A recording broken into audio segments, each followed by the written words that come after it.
¿Qué es el capitalismo? Imagina que quieres poner un negocio, por ejemplo una tiendita. Tú decides qué vender, cuánto cobrar y todo lo que ganas es para ti. Bueno, es básicamente, es básicamente el capitalismo. El capitalismo es un sistema donde las empresas son privadas, es decir, pertenecen a personas o compañías, no al gobierno. Aquí la idea principal es generar ganancias. Además, existe algo muy importante, la oferta y la demanda. Esto significa que los precios cambian dependiendo de qué tanto quiera la gente un producto y qué tan disponible está. En pocas palabras, el capitalismo se basa en la libertad económica y la competencia y la posibilidad de hacer dinero. ¿Qué es el socialismo? Ahora, imagina algo diferente. En un lugar de que cada empresa funcione por su cuenta, el gobierno tiene un papel mucho más importante. El socialismo busca que haya más igualdad entre las personas. Por eso el gobierno puede controlar o regular muchas partes de la economía. Por ejemplo, servicios como la educación o la salud suelen ser públicos, es decir, accesibles para todos. Aquí la idea principal no es solo ganar dinero, sino que la riqueza se distribuya de una manera más justa. En pocas palabras, el socialismo busca reducir las desigualdades y asegurar que todos tengan acceso a lo básico. Sus diferencias clave. El capitalismo busca la libertad para emprender y ganar dinero. El socialismo busca mayor intervención del gobierno para buscar igualdad. Uno se enfoca más en el crecimiento económico y el otro en el bienestar social.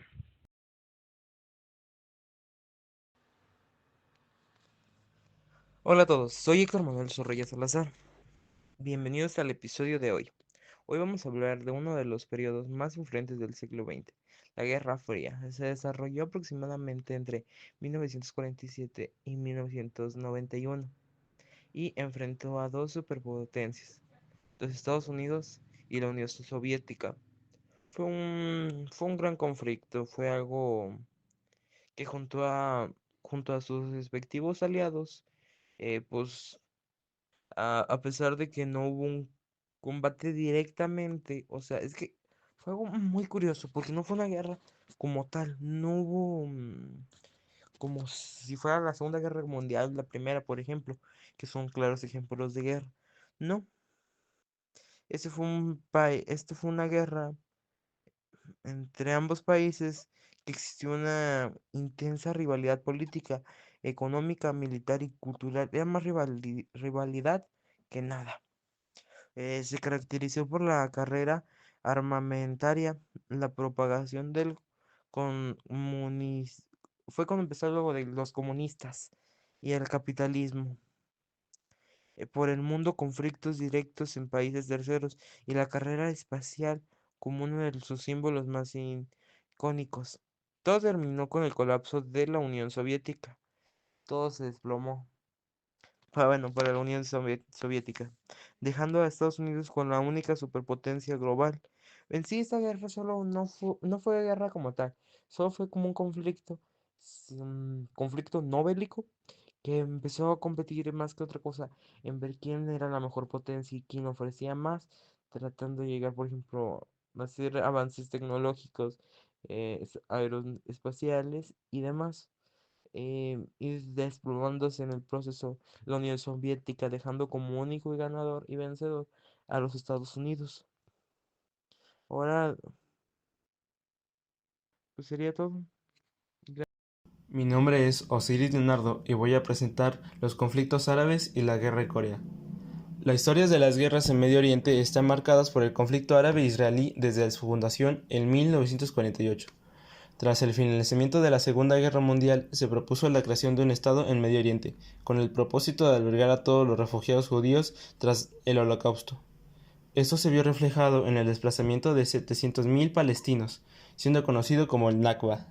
Después, en 1967, Israel lanzó un ataque a Egipto, Siria y Jordania, a manera de prevención contra los grupos extremistas. En solo 6 días, Israel logró ocupar la península de Sinaí, la franja de Gaza y Cisjordania. Tras esto, varias naciones árabes han tomado represalias, generando diversos levantamientos palestinos. Uno de los más conocidos es el grupo terrorista Hamas, lo que ha provocado la guerra hasta nuestros días. Algo similar ocurrió con la intervención de Estados Unidos en la Guerra de Corea.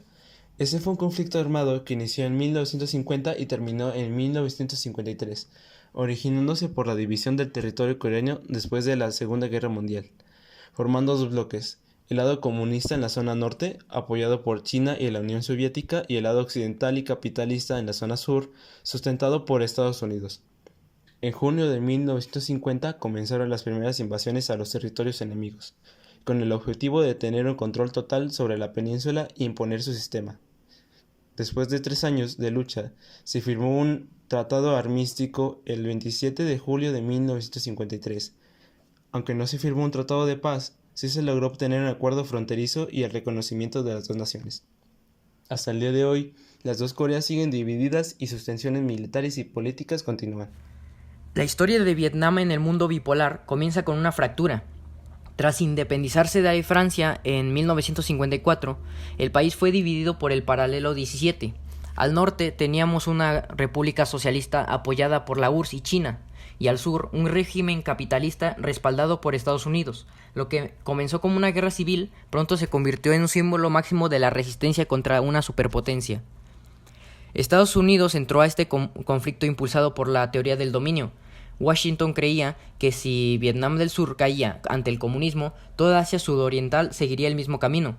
Por ello, lo que comenzó como el envío de asesores militares terminó en una intervención total con más de 500,000 de soldados estadounidenses en el terreno. A diferencia de las guerras tradicionales, en Vietnam no había una línea de frente clara, fue una guerra asimétrica. El ejército estadounidense utilizó una potencia de fuego abrumadora, lanzando más bombas que en toda la Segunda Guerra Mundial, y usando químicos como el agente naranja para defoliar la selva.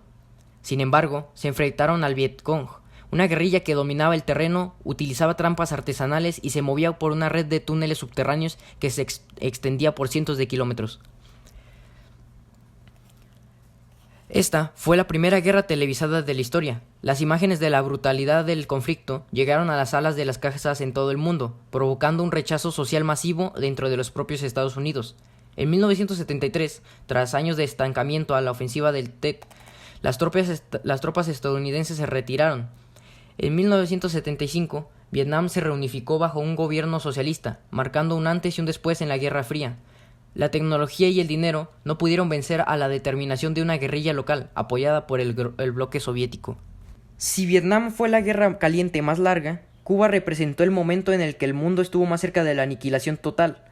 Todo cambió en 1959, con el triunfo de la Revolución cubana liderada por Fidel Castro. Al alinearse con el bloque soviético, Cuba se convirtió en una pieza estratégica vital por su cercanía geográfica, a solo 140 kilómetros de las costas de Florida. En octubre de 1962, la inteligencia estadounidense descubrió que la Unión Soviética estaba instalando misiles nucleares en la isla.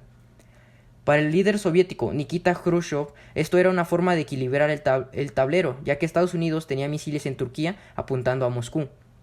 Para el presidente Kennedy, tener ojivas nucleares en su patio trasero era una amenaza inaceptable que no se podía permitir. El mundo vivió 13 días de angustia absoluta. Kennedy ordenó un bloqueo naval alrededor de Cuba para impedir que llegaran piezas de misiles, llamándolo cuarentena para evitar usar un término que implicara una declaración de guerra formal. Las armadas de ambas superpotencias se encararon en el Atlántico. Por primera vez, la humanidad entendió que un error de comunicación o un comandante nervioso en un submarino podría desencadenar una guerra nuclear global. La crisis no se resolvió con armas, sino con diplomacia secreta. Khrushchev aceptó desmantelar las bases en Cuba, a cambio de que Estados Unidos prometiera no invadir la isla y de manera confidencial retirar sus misiles en Turquía. Como consecuencia de este susto global, se instaló el famoso teléfono rojo, una línea directa de comunicación entre Washington y Moscú, para evitar que malentendidos futuros llevaran al mundo al borde del abismo nuevamente. Cuba quedó como el bastión socialista en América, pero el costo fue vivir décadas bajo una tensión constante entre las dos potencias.